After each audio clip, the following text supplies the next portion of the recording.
අතීතයේ සිටම මිනිසා බියෙන් අසූ ප්‍රශ්නයක් තිබෙනවා. ලෝකය විනාශ වෙන්නේ කවදද කියන එක. විද්‍යාඥයන් මේ ගැන විවිධ මත පළ කරන අතරේ වසර දහස් ගණනකට පෙර ලියවුණු ජ්‍යොතිෂය සහ පුරාණ ග්‍රන්ථවල මේ ගැන ඉතාමත් පුදුම හිතන තොරතුරු සඳහන් වෙනවා. ඔබ දන්නවද ජ්‍යොතිෂයට අනුව ලෝක විනාශය කියන්නේ එක අවස්ථාවක සිදුවන දෙයක් නෙවෙයි. එය ක්‍රම 4කට සිදුවෙන්න පුළුවන්.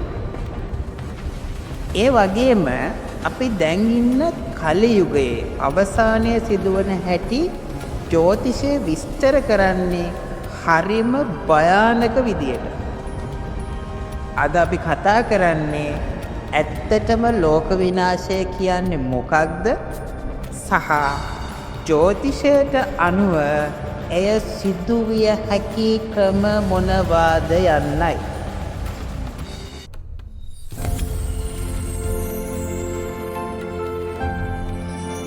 කොස්මික් ගයිඩ් සිංහල වෙත ඔබව සාදරයෙන් පිළිගන්නවා. ජ්‍යොතිෂය කියන්නේ හුදෙක් පලාපල විතරක් නෙවෙයි.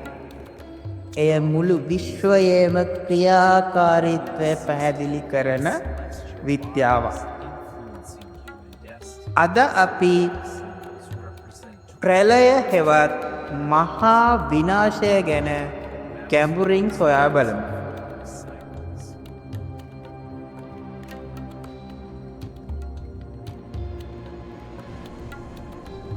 ජ්‍යොතිෂයේ මූලික පදනම තමයි කාලය චක්‍රයක් විදිහට ගමන් කිරීම. සත්‍ය යුගයෙන් පටන් අරන් කලි යුගයෙන් එක චක්‍රයක් අවසන් වෙනවා. කලි යුගය කියන්නේ මිනිස්සුන්ගේ ගුණධර්ම පිරිහෙන ස්වභාව ධර්මයේ කෝපවන යුගයයි. මේ යුගයේ අවසානයේ මහා ප්‍රලයක් සිදුවිය යුතු බව පුරාණ ග්‍රන්ථවල සඳහන් වෙනවා. න්‍යෂ්ටික යුද්ධයක්, දරුණු වසංගතයක් හෝ මහා ස්වභාවික විපතක් හරහා මේ විනාශය සිදු වෙන්න පුළුවන්.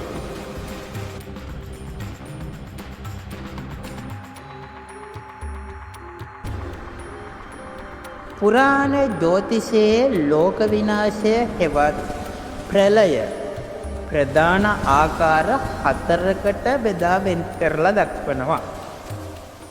අංක 1 තමයි නිත්‍ය ප්‍රලය. මෙය සෑම තප්පරයකම සිදුවන විනාශයක්. උපත සහ මරණය මෙයට අයිති වෙනවා. දෙවැනි එක තමයි නෛමිත්තික ප්‍රලය. මෙය මහා පරිමාණ විනාශයක්. මුළු ලෝකයම ගින්නෙන් හෝ ජලයෙන් වැසී යන අවස්ථාවක් මෙයින් හැඟවෙනවා. තුන්වෙනි එක ප්‍රාකෘතික ප්‍රලය. මෙහිදී සිදුවන්නේ පඨවි, ආපෝ, තේජෝ, වායෝ කියන 4 මහා භූතයන්ගේ වෙනස් වීමක්. එනම් මුළු විශ්වයම නැවතත් ශූන්‍යභාවයට පත්වීම. අන්තිම එක නැත්නම් 4 වෙනි එක ආත්‍යන්තික ප්‍රලය. මෙය ඊටමත් වැදගත්.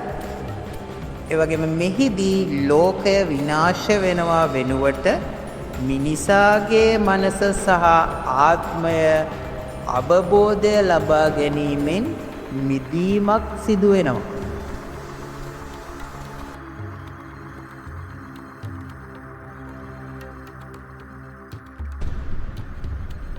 යම් කාලයක ප්‍රධාන ග්‍රහයන් කිහිප දෙනෙක් ඊටමත් අහිතකර විදියට එකම රාශියක සංයෝග වුණොත් එය මහා විපර්යාසයක පෙරනිමිත්තක්. විශේෂයෙන්ම අඟහරු සහ සෙනසුරු අතර ඇතිවන තරුණු දෘෂ්ටි ලෝකයේ මහා පෙරළිවලට මඟ පාදනවා. අපි අද මුහුණ දෙන අසාමාන්‍ය දේශගුණික විපර්යාසයන් ජ්‍යොතිෂයට අනුව මේ විනාශකාරී කාල පරිච්ඡේදයක ආරම්භයක් වෙන්න පුළුවන්.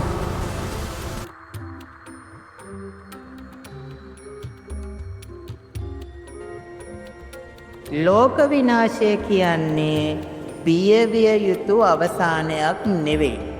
එය අලුත් ආරම්භයක පදනමක්. කලියුගය අවසානයේ නැවතත් සත්‍ය යුගය උදා වෙනවා.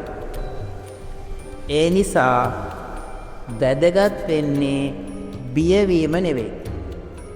විශ්වීය ශක්තියින් ගැන අවබෝධයෙන් ජීවිතය හැඩගස්වා ගැනීම තමයි වැදගත්.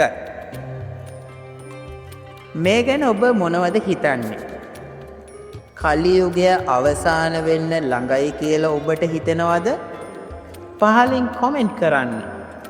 මේ වගේ සත්‍ය ජ්‍යොතිෂ තොරතුරු දැනගන්න කොස්මික් ගයිඩ් සිංහල සබ්ස්ක්‍රයිබ් කරන්න. මම ඔබව මීළඟ වීඩියෝ එකෙන් හමු වෙන්නම් ප්‍රබල හෙළිදරව්වකුත් එක්කම. ඔබට සුබ සතියක්.